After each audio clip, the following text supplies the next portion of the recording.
profit. Hooray. Yeah. Inevitable. Alright.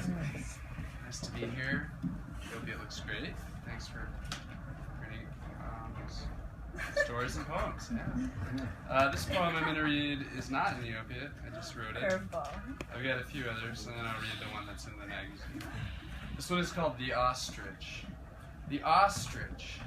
In a field there is an ostrich running with the wind. It is aiming at nothing like the aiming wind. Its pointed neck a moving weather vane. Its feathers like some dress skirts flaunted wide. It is like a missile that never explodes, just tires, becomes a flagpole topped with eyes, waiting for a second, beak rotating against the wind, eyes searching for nothing, blood running up to the bulb like a thermometer. It starts again to run, and there is nothing but grass. In time it will stop, somehow aware of water.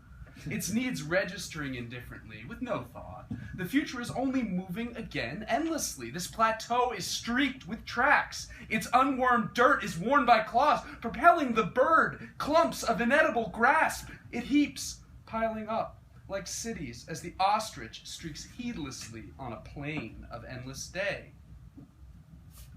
This one's called Antikythera mechanism, which is a primitive computer that was made around 100 BC in Greece. Cicero speaks of one, and they found it in 1900 off the coast of an island called Antikythera, and I saw it in Athens, and it's pretty cool.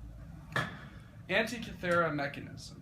All around him on the seabed are corroded human limbs, but it slips out of a crumbled lump of bronze. A machine with tiny characters engraved into the metal itself, wheels used in mills, but these engineered gears must be investigated to ensure they are real. Fiendish puzzle beyond history, you cannot solve it. It seems to say one thing, but then deepens. New visions, new spectra of the visible are found. The seabed more defeated. Still as bronze skeletons in gears, no filling answer.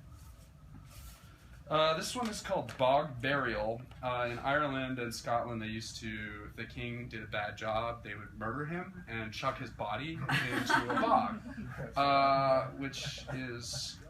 I always thought, yeah, but the problem is, like, how bad is bad enough to be murdered? I don't know. How do you keep track? Like, you know, it feels like it could be a slippery slope, right? So, bog burial. Your skin more tan than leather now, king sacrificed for failing in his reign. Though what success would mean is relative at any given point, except it isn't, because the songs keep track and tell the truth. The idea there being that the only way before writing that people knew anything about the past was through poetry, right? So that's how they kept up with who was a good king, who was the bad one, right? Okay. Maybe I should explain that a little more. This one's called Leakage, and then I'll read the last one, which is from the mag. Leakage. It is impossible not to embellish when recounting. A day's events has cracks. You don't imagine them. They introduce themselves, as helium gas must leak from a blimp through pinprick holes created as the bag inflates.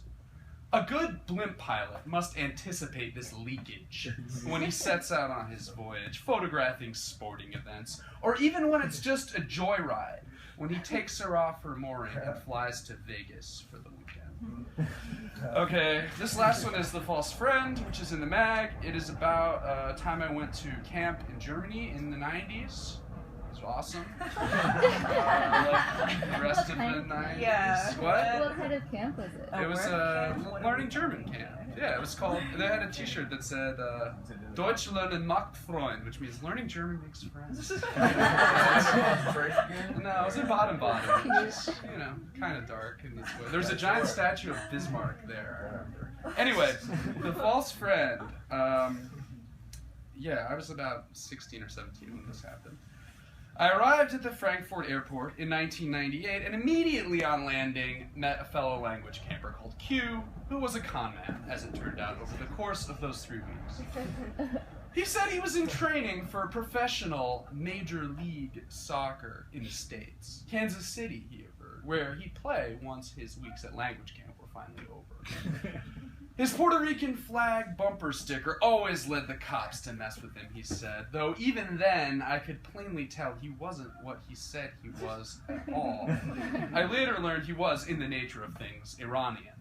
And this was the year the American team was humbled by Iran in the World Cup in France, only a few weeks before we all arrived in Germany to learn the tongue.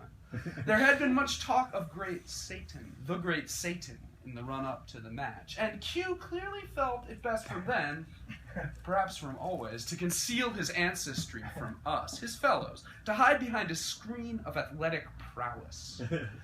And so his boasts went on for weeks, so strong we finally started to mind, to see them as the clothes of an intense manipulation, not the skin of truth, not the skin of anything, just the skin that he had in the game, the skin of a rubber ball. The last week of the camp, a team of language learners, drawn from all across the world, faced off against a Baden-Baden semi-pro youth side in a match at the local football pitch, and Q, he was our striker, promising a litany of goals.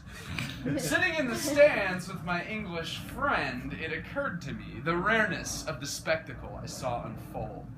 The way Q limped across the field, ineptly dodged teenaged opponents as they swelled and stormed around him, stripping the ball, a wake of uniformed German bodies. His charisma melting away as the emptiness of his boast stood stark and clear before the press of the ruthless efficiency of actual silent skill.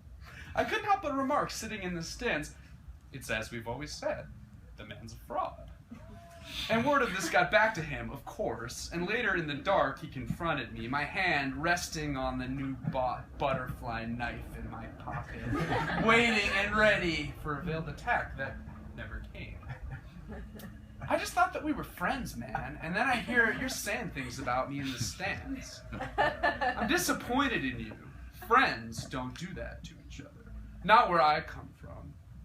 And where that really was, to this day, is a mystery. Thank you very much.